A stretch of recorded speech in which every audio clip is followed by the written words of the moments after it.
நேரத்தில் சமுத்திரம் பின்வாங்கும் சந்தோஷ திருநாளில் நல்லருளை தாரும் ஐயா முருகன் என்று முழங்குது என் மனசு.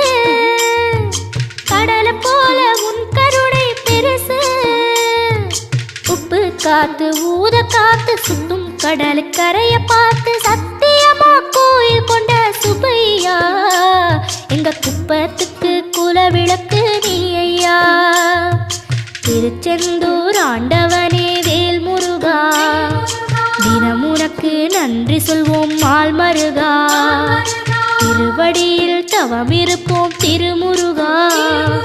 தீர்ப்பெழுது நலமெனவே வடிவ